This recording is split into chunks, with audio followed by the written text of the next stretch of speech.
Sushant case में सिद्धार्थ पिठानी, दीपेश केशव और रजत मेवाती समेत 7 लोगों से पूछताछ। नीरज, संदीप श्रीधर और सैमुअल मिरांडा की भी पेशी हुई। सुशांत के पूर्व सीए संदीप श्रीधर को 6 घंटे की पूछताछ के बाद सीबीआई ने डॉक्यूमेंट लाने भेजा था। करीब 10 घंटे के बाद संदीप को छोड़ा गया। सीबीआई की टीम कूपर हॉस्पिटल भी पहुंची। लगातार दूसरे दिन सीबीआई ने पूछताछ की। सुशांत केस पर जांच करने वाले इन्वेस्टिगेटिव ऑफिसर भूषण बेलनेकर को सीबीआई का समन, सब इंस्पेक्टर वैभव जगताप को भी समन। सीबीआई की टीम ने बांद्रा पुलिस स्टेशन पहुंचकर समन दिया। डीसीपी अभिषेक त्रिमुखे से हुई मुलाकात। मुंबई पुलिस ने इन्वेस्टिगेटिंग ऑफिसर को कोरोना पॉजिटिव बताया। कहा क्वारंटीन में है भूषण बेलनेकर। मुंबई पुलिस की एक गाड़ी डीआरडीओ गेस्ट हाउस पहुंची। कुछ कागजात देने आए थे 2 अधिकारी। सीबीआई की टीम ने आरोग्य भवन में हेल्थ कमिश्नर से भी मुलाकात की। केस से जुड़े डॉक्यूमेंट्स की पड़ताल की। सुशांत केस में अब ड्रग एंगल से नारकोटिक्स ब्यूरो ने जांच शुरू की। ईडी ने एनसीबी को लिखी थी चिट्ठी। संदीप सिंह की कॉल डिटेल से बड़ा खुलासा। सुशांत की संदीप से 1 साल से नहीं हुई कोई बात।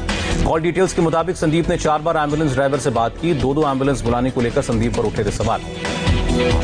सुशांत की मौत के बाद काफी एक्टिव नजर आए थे संदीप। सुशांत के भाई ने संदीप को सबसे बड़ा संदिग्ध बताया। सुब्रमण्यम स्वामी ने सुशांत के दोस्त संदीप पर सवाल उठाए। ट्वीट करके कहा संदीप सिंह से पूछताछ हो। सुब्रमण्यम स्वामी ने कहा सुशांत के शव की ऑटोप्सी में जानबूझकर देरी की गई। पटना में सुशांत के लिए की गई पूजा, हवन करके इंसाफ की प्रार्थना। जम्मू कोर्ट में पुलवामा आतंकी हमले में एनआईए ने दाखिल की चार्जशीट। 13,500 पन्नों की चार्जशीट। एनआईए की चार्जशीट में 19 आतंकियों के नाम, जैश प्रमुख मसूद अजहर के साथ उसके रिश्तेदार अम्मार अलवी और अब्दुल रऊफ का भी नाम। एनआईए की चार्जशीट में खुलासा, पुलवामा अटैक के आरोपी 7 आतंकी मारे जा चुके हैं, 7 गिरफ्तार, 4 फरार। टेरर फंडिंग मामले में ईडी ने शिकायत दर्ज कराई। हिजबुल मुजाहिदीन चीफ सैयद सलाउद्दीन समेत 12 आतंकियों के नाम। गृह राज्य मंत्री जी किशन रेड्डी की निजी वेबसाइट पर पाकिस्तानी हैकर्स का अटैक, वेबसाइट बंद। भारत ने 5 बांग्लादेशी नागरिकों को उनके देश वापस भेजा। भारतीय सीमा में घुसाए थे बांग्लादेशी नागरिक। रक्षा मंत्री राजनाथ सिंह ने की विदेश मंत्री एस जयशंकर और एनएसए अजीत डोभाल के साथ हाई लेवल मीटिंग। चीन के साथ सीमा विवाद पर चर्चा।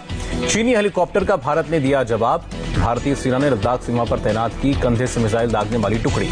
चीन और पाकिस्तान की सेना के साथ अभ्यास करेगी भारतीय सेना। अगले महीने 15 से 26 सितंबर के बीच रूस में अभ्यास। प्रशासनिक क्षेत्र में बेहतरीन काम करने वाले पुरस्कारों के लिए 702 जिलों ने रजिस्ट्रेशन किया। 14 सितंबर से शुरू हो सकता है संसद का मानसून सत्र, 1 अक्टूबर तक चल सकता है। कोरोना प्रोटोकॉल की वजह से सबकी बैठने की सीटें बदल जाएंगी। संसदीय मामलों की कैबिनेट समिति ने तारीखें तय की। महाराष्ट्र विधानसभा का सत्र 7 सितंबर से 2 दिन चलेगा। सभी विधायकों को 1 दिन पहले कोरोना टेस्ट कराना होगा। सोशल डिस्टेंसिंग के लिए कुछ विधायकों को विजिटर और स्टूडेंट गैलरी में बैठना पड़ेगा। महंगाई पर राहुल ने केंद्र सरकार को घेरा। कहा महंगा पेट्रोल और बढ़ते दाम, जनता को लूटे सरकार खुलेआम। बीजेपी अध्यक्ष जेपी नड्डा ने की पार्टी महासचिवों के साथ मीटिंग। बिहार चुनाव पर मंथन। एयर क्वालिटी को लेकर एनजीटी सख्त। 6 महीने में पूरे देश में 175 मॉनिटरिंग स्टेशन लगाए जाएंगे। प्रशांत भूषण के खिलाफ अफवाना केस में फैसला सुरक्षित। सुप्रीम कोर्ट ने कहा व्यक्ति को गलती का एहसास होना चाहिए। मनी लॉन्ड्रिंग केस में भगौड़े नीरव मोदी की पत्नी के खिलाफ इंटरपोल का रेड कॉर्नर नोटिस। राजस्थान के बाड़मेर में कोर्ट ने 10 लोगों को सुनाई उम्र कैद की सजा। 2009 में 15 किलो आरडीएक्स और हथियारों के साथ पकड़े गए थे। महाराष्ट्र के रायगढ़ में 5 मंजिला बिल्डिंग गिरने से मरने वालों की संख्या 12 हुई। राहत और बचाव का काम जारी।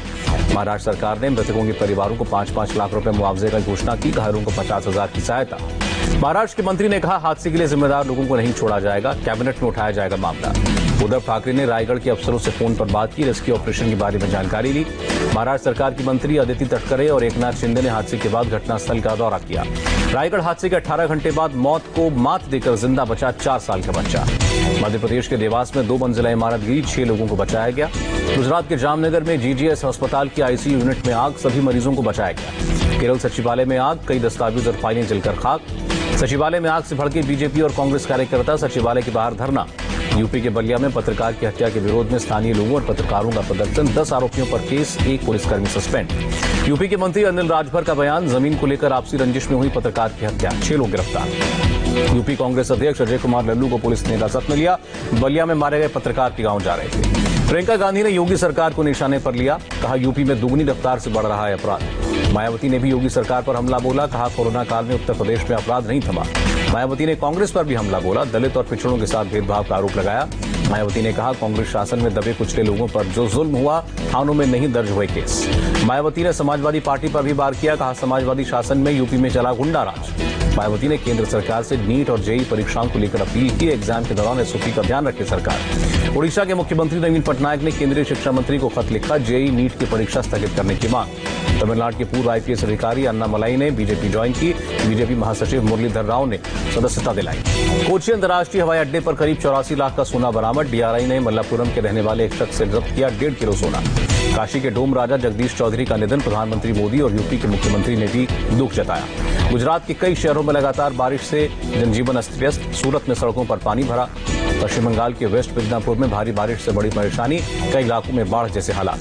किन्नौर में सतलुज नदी में आईटीबीपी जवान की जीप गिरी, 2 जवान लापता। कर्नाटक के बेलगावी में सीएम येदियुरप्पा ने बाढ़ग्रस्त इलाकों का एरियल सर्वे किया। बेलगावी में किसानों ने किया सीएम येदियुरप्पा के दौरे का विरोध। सरकार से फसल बर्बाद होने पर मुआवजे की मांग। देश में कोरोना से संक्रमित लोगों की संख्या 31,67,000 से ज्यादा हुई। एक दिन में 60,975 लोग पॉजिटिव। देश में 24 घंटे के अंदर 848 लोगों की कोरोना की वजह से मौत। अब तक 58,390 लोगों की मौत। कोरोना से एक दिन में रिकॉर्ड 66,000 लोग ठीक भी हुए। अब तक 24 लाख से ज्यादा लोग हो चुके हैं स्वस्थ। देश में कोरोना से रिकवरी रेट 75% के ऊपर। ठीक होने वाले मरीजों की संख्या एक्टिव केस के मुकाबले 3.5 गुना ज्यादा। देश में कोरोना टेस्ट बढ़ने के बावजूद पॉजिटिविटी रेट में आई भारी कमी। स्वास्थ्य मंत्रालय ने जानकारी दी। कोरोना वैक्सीन पर भारत में तेजी से हो रहा है काम। 3 वैक्सीन क्लिनिकल स्टेज और 3 प्री क्लिनिकल स्टेज में। कोरोना टेस्टिंग की रफ्तार पहले से करीब दोगुनी हुई। 10 लाख लोगों पर हर दिन अब 600 से ज्यादा टेस्ट। एक्टिव मरीजों में 2.7% लोग ही ऑक्सीजन सपोर्ट पर, जबकि सिर्फ 1.92% मरीज आईसीयू में। देश में दूसरा सीरो सर्वे सितंबर के पहले हफ्ते में पूरा होगा, आईसीएमआर ने जानकारी दी। प्रणब मुखर्जी की हालत में कोई सुधार नहीं। आर्मी हॉस्पिटल ने वेंटिलेटर सपोर्ट पर बताया पूर्व राष्ट्रपति को। झारखंड के पूर्व सीएम शिबू सोरेन का दिल्ली में होगा इलाज। कोरोना पॉजिटिव होने के बाद रांची के मेदांता हॉस्पिटल में भर्ती थे। कर्नाटक कांग्रेस अध्यक्ष DK Shivakumar corona positive, निजी हॉस्पिटल में भर्ती। दिल्ली में कोरोना से फिर 1,544 लोग संक्रमित। 24 घंटे में 17 लोगों की मौत। 1155 लोग ठीक हुए। महाराष्ट्र में कोरोना के 10,425 नए केस। 24 घंटे में 329 लोगों की मौत। मुंबई में कोरोना के 743 नए मरीज। 24 घंटे में 20 मरीजों की मौत। गुजरात में बीते 24 घंटे में कोरोना से 1,096 लोग संक्रमित, 20 की जान गई। एमपी में कोरोना मरीजों की तादाद 54,421। राज्य में एक दिन में 1,292 नए केस। राजस्थान में कोरोना के 1,346 नए पॉजिटिव केस। 12 लोगों ने दम तोड़ा। यूपी में बीते 24 घंटे में 5,124 लोग कोरोना संक्रमित, 73 लोगों की मौत। लखनऊ के CMO doctor RP Singh corona positive, अस्पताल में भर्ती कराए गए। बिहार में 1,444 लोग फिर से पाए गए कोरोना संक्रमित। एक दिन में 17 लोगों की मौत। बिहार में आज से बसों का आवागमन शुरू। यात्रियों और बस स्टाफ को मास्क पहनना अनिवार्य। पश्चिम बंगाल में फिर करीब 3,000 लोगों की कोरोना रिपोर्ट आई पॉजिटिव। ओडिशा में कोरोना के 2,751 नए केस। 24 घंटे में 2,519 लोग रिकवर। कर्नाटक में कोरोना के 8,161 नए केस। 24 घंटे में 148 लोगों की मौत। तमिलनाडु में कोरोना से फिर 5,951 लोग संक्रमित। एक दिन में 107 लोगों की मौत। आंध्र प्रदेश में कोरोना के 9,927 नए केस। 24 घंटे में 92 की मौत। तेलंगाना में कोरोना के 2,579 नए केस। 9 लोगों की जान गई। केरल में कोरोना के 2,375 नए मामले। अब तक 40,000 से ज्यादा लोग ठीक हुए। केरल के पद्मनाभ स्वामी मंदिर में दर्शन के लिए एक दिन पहले कराना होगा ऑनलाइन रजिस्ट्रेशन। फॉर्म के साथ आधार कार्ड भी लाना होगा। पुडुचेरी के अस्पताल में कोरोना मरीज ने फांसी लगाकर खुदकुशी की कोशिश की, हालत गंभीर। दुनिया में कोरोना के मामले 2,38,00,000 के पार। अब तक 8,18,000 से ज्यादा लोगों की मौत। ग्रेटा थनबर्ग ने जेईई नीट परीक्षा को टालने की मांग की। स्वीडन की 16 साल की एक्टिविस्ट हैं ग्रेटा थनबर्ग। 3 दिन की बारिश में डूबा कराची शहर। 90 की मौत, 1,000 से ज्यादा मकानों को नुकसान। रूस में इंटरनेशनल आर्मी गेम्स की शुरुआत। चीन के सैनिक भी हिस्सा लेने के लिए मॉस्को पहुंचे। बढ़त के साथ बंद हुआ शेयर बाजार। सेंसेक्स 44.8 अंक चढ़ा। निफ्टी में भी 5.8 पॉइंट्स के उछाल। और डॉलर के मुकाबले रुपया 1 पैसे टूटा। $1 की कीमत 74 रुपये 73 पैसे।